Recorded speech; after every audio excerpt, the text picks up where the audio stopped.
SSRİ-nin dağılması haqqında mən Səkinə Əliyevanın da adını eşitdim. Təbii şey dedim, SSRİ Naxçıvanlılar dağıldı be. Yəni Anatoliy Sobçak var. İndi jurnalist Sobçakın atası o vaxtı Peterburqun rəhbəri idi, Peterburqun meri idi. Onun bir sözü var. Deyir ki, Naxçıvan SSRİ-dən çıxanda mən başa düşdüm ki, SSRİ dağılacaq. 90-cı ildə, 91 yox, 90-cı ildə yanvarın 19-unda Naxçıvan Ali Sovetinin sədri Səkinə Əliyeva qərar vermişdi ki, Naxçıvan Muxtar Sovet Sosialist Respublikası SSRİ-nin tərkibindən çıxır. Təsəvvürsən elə qərar var. niyə heykəli yox? Səkinə xanım görüncə qəşəng yazırlar. 19 yanvarda Bakıya qoşunlar yetmişdilər. Eyni zamanda Ermənistandan Naxçıvana hücumlar var idi və bütün bu şeylərin fonunda Səkinə xanım başa düşür ki, nəsə eləmək lazımdır ki, rəhbərliyin gözünə bataq ki, bu bütün Bakıda qırğınlar gedir. Burada ermənilər nə kənd o, Kərki kəndinə hücum eləmişlər, tutmuşlar və Sovet qoşunları heç nə eləmirlər. Qərar qəbul edirlər. Orada yeri gəlmiş İrana çağırış var həmin qəbulda. İrana çağırış var, Türkiyəyə çağırış var ki, bizim müstəqilliyimizi tanıyın.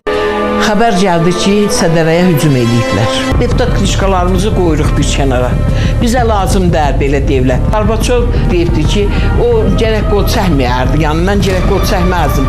Ancaq mənim başqa yolum yox idi. Mən xalqdan ayrıla bilməzdim.